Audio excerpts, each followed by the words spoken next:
offers a genuine opportunity to change how we manage our countryside for nature as well as for food. Our chief correspondent is in the Cumbrian countryside and joins us now from Ennerdale Bridge. Alex. I do indeed, John. Not that you can see much of it at this time of night, but you sure as hell know that something weird is going on down on the farm when you have, on the one hand, a campaign group like Rewilding Britain heaping praise on, of all people, DEFRA, the government's agricultural department.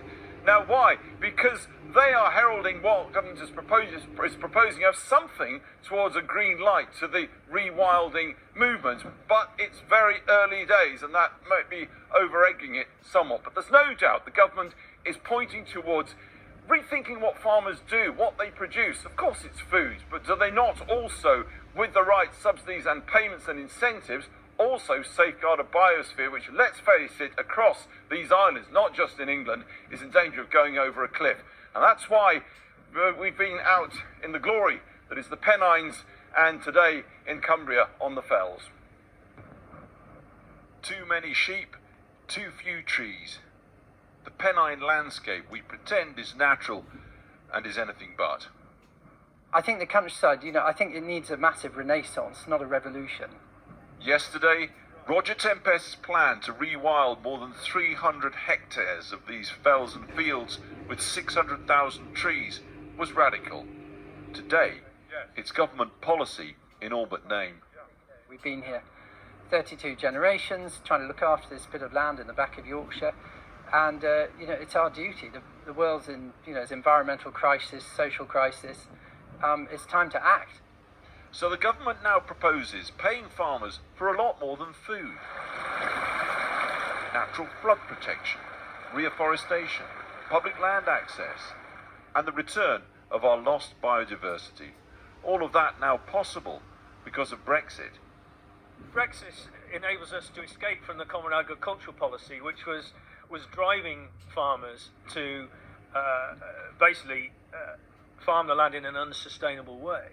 Which means the bigger you were, the more money you got. Yes, that's right, and it wasn't their choice. It's not their fault. It's just that's what the policies drove, and it's quite clear that it hasn't worked in terms of the sustainable future for agricultural land because the soils have degraded.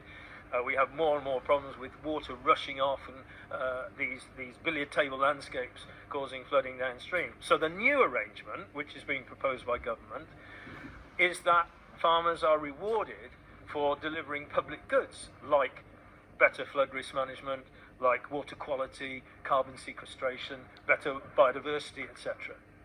But paying landowners and farmers to restore biodiversity ruined by too many sheep and too few trees may mean fewer sheep farmers. It's also a lot of livelihoods, isn't it? It's a lot of upland farmers. How do they come with you on this journey? There's so much, of farms, I don't know what the statistic is at the moment, but 70% of farmers have an income separate from the farm. There's huge change going on anyway. But in terms of, I think there'll be room. Some of the types of farming are dying out. They are dying out. It's going to be a thing of the past. And these new ways are going to come forward. But that's always been the case, hasn't it? Changing landscape, changing farming. The National Farmers Union is concerned all this could lower production, and the threat of cheap meat imports from countries with lower welfare and food safety standards is real.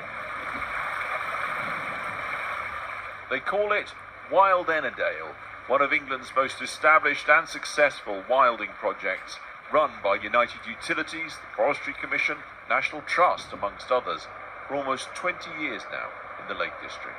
We're starting to see more bird territories, different species coming back. Green woodpecker's a nice example of that. An increase in dipper in the river. We're seeing more dipper, which is fantastic. Marsh fritillary butterfly, extinct in Cumbria in the 1970s. We brought marsh fritillary back again just over 10 years ago. Looks like something out of Canada, but in fact, this is an English tenant farm. Now, if the government's serious and if the government delivers on what it's talking about, it will make in future safeguarding areas like this and their enormous biodiversity a part of conventional farming, not just focusing on food production alone. Once a concrete ford stood here, Now it's been returned to the natural river course, a key fish spawning ground for Arctic char. Far fewer sheep means trees naturally reseed the fell side. Rowan, larch, birch, oak, holly and more. Today, the wild roaming Galloway herd was penned for blood testing by the vet. Otherwise, you'd be lucky to see them grazing semi-wild over fell and forest here. There is a boss, there is a matriarch that will decide when it's time to move up the valley or further away or under cover, under the trees. So you can observe from a distance and see how she will call and the others will respond. It's amazing really to stand back and watch how they act. Totally different to my cows at home in the fields. His flock of Herdwick sheep has radically reduced in number. Yet hill farming, he says, has never been as much fun, never been easier, and never made money like now.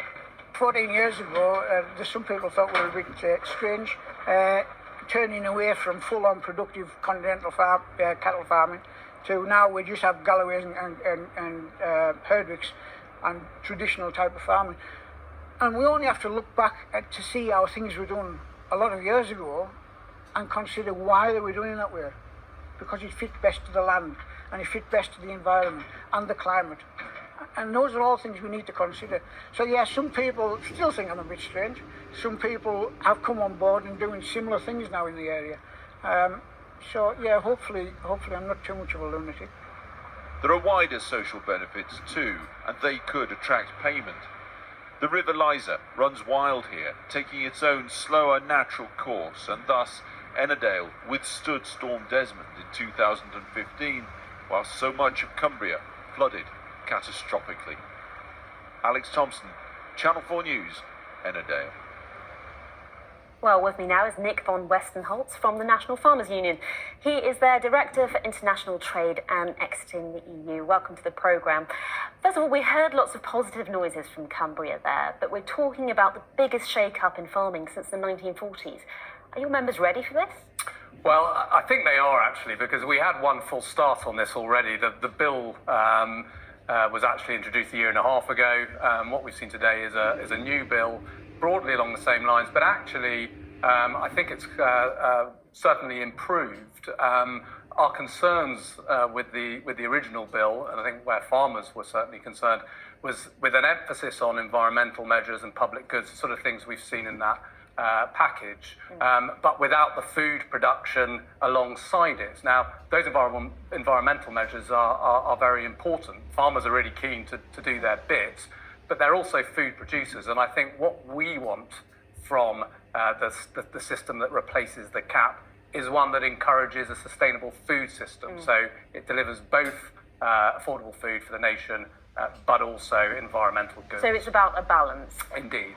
Will it be easier for some farms than others? I'm thinking about large industrial farms versus small landowners. Well, I think you look at different sizes of farms, different types of farms, farming different sectors. They've all got challenges. And I think there is a nervousness that some will find it far easier to tap into the sorts of public goods that are being proposed in this bill. And that's why actually another aspect of the bill which talks about helping farms with their productivity is really important as well. What we don't want to see is domestic policy underpinning a kind of high value, high cost, high standard farming, which is good, but one which isn't rewarded by the market, and therefore actually farms aren't able to deliver anything at all because they're not operating. So you're touching there on the idea of cheap imports coming into the UK and undercutting British farmers. Is that a concern? That's absolutely a concern. I think this is just half of the picture, what we're seeing here today. This is the domestic policy piece, how we provide the framework to encourage our farmers to produce in a sustainable manner. But if at the same time you haven't got a trade policy that supports and safeguards that as well, then you won't achieve what you want at all. And we're very, very concerned about the prospect of doing trade deals which allow substandard food into the UK. Dare I say it, chlorine-dipped chicken, is that what we're talking about? Well, that is but one example, but there are many others. You look at, for example, the requirements for poultry farmers on stocking density or the use of hormone growth promoters in pig production. all of these sorts of things are examples of where you have pretty high standards here in the UK and the EU and lower standards elsewhere in the world. And if you want to maintain the sorts of production we have here and even enhance it, then you cannot let that be undermined by trade policy which lets in substandard goods. Consumers might quite like it, cheaper prices. Well, I'm not sure that's right, actually. I think consumers are really proud of the way that food is produced in this country. And I think there is a certain reliance that these standards are just part and parcel of food production. I think they would be quite alarmed if they thought that the direction of travel for the food they find on their shop shelves after Brexit is one where that food is produced to lower standards. I don't think that's what anybody really saw as being one of the bonuses from Brexit. So positive, but holding our breath on the trade policy. Well, I think it's two parts. The trade policy is as important as this if we want the sorts of things we heard about in that package from British farming. Nick von Westphal, thank you so much for coming in. John? Now, parts of Australia